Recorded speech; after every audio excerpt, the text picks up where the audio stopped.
shirweynahan oo ahaa mid dhab u heshiisiina ayaa maanta magaalada Kismaayo waxaa ku yeeshay mid ka mid ah odayaasha dhaqanka waxgaradka aqoon-yahanada iyo qaybaha kala duwan ee bulshada ku dhaqan mid ka mid ah beelaha dega Jubbaland waxaana kulanka ugu horeyn hadallo kooban ka soo jeediyay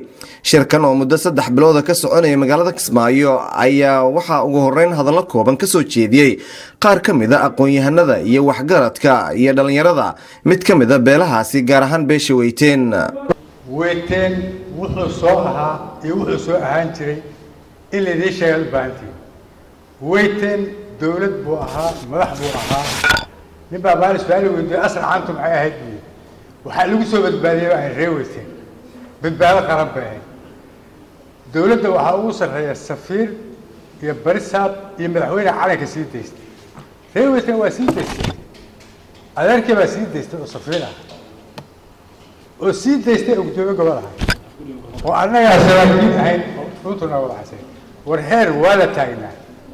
wax waa loo ahayn laakiin waqti hadda lagu jiro waxa weeye waqti badan baa waxay qaadatay inaan dhalinyarada isu keeno soo aruurno khayr halaasi aqoonyaanka nabadoonnada ragga waa la soo dilaalay juhdiga iyo maskaxda iyo dadaalka runtii odayaasha ay geliyeen oo aad u fara badnaa yaan annaga waxaan samaynay wixii yaraa ee dhimanaa ayaa waxaan ku soo koobnay qoraal wax cusub iyo wax jadiid ah oo annaga maskaxdanada ama fikirkana aan ka soo ikhtiraacnay oo ku soo dhaqaaqaatay ma jirto bal intii odayaasha qaar Allah siiyay ay soo koobeen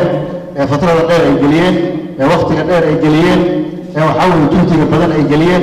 ayaa waxaan ku samaynay qoraal kooban oo inoo noqon doono lianna waxa la yidhi ma kutiba qar wax kasta oo la qoro waa sugnaada markaan aragnay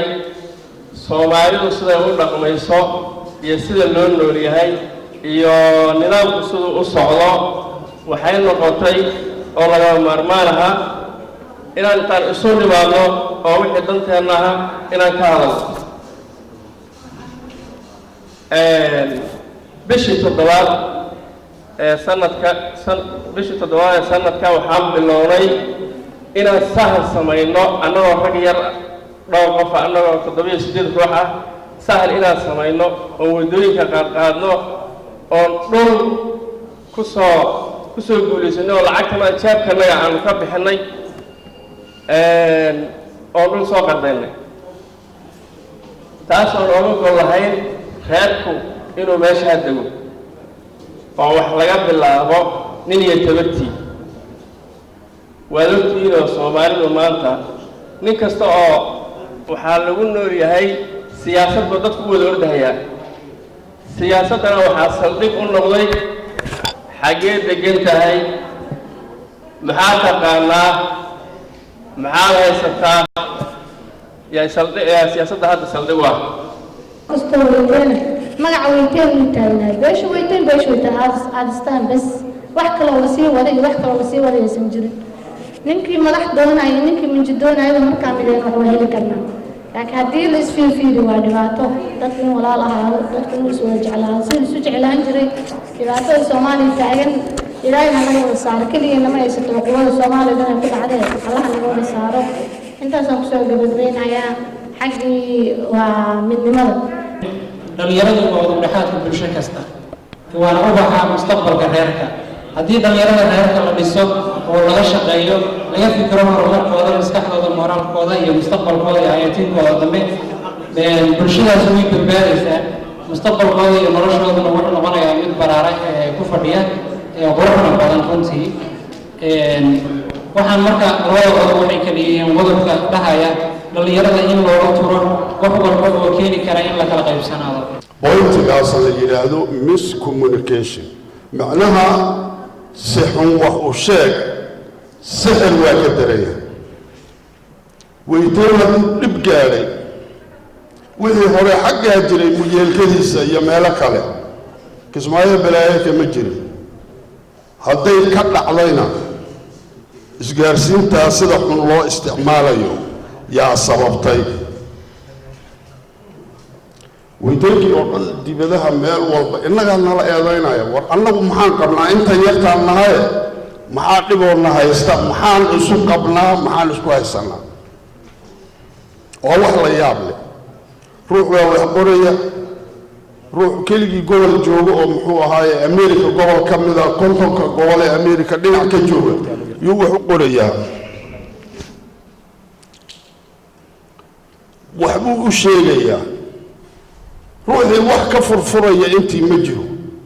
halkaasuu colaad ku qaadaya yaa ka soo baabiinaya wareer dhahay ka xishooda waxyaabaha sida xun loo sheego ka xishooda insha Allah billahi kariim hadda waxaan rajaynayaa in ay halgankooda iyo taageeradooda iyo garab istaagooda ay horay sii wadaan insha Allah taasna waan ka rabnaa beelweynta weyteen waxaan kaloo ka rabnaa beelweynta weyteen midnimo kalsooni inay isku qabaan iyaga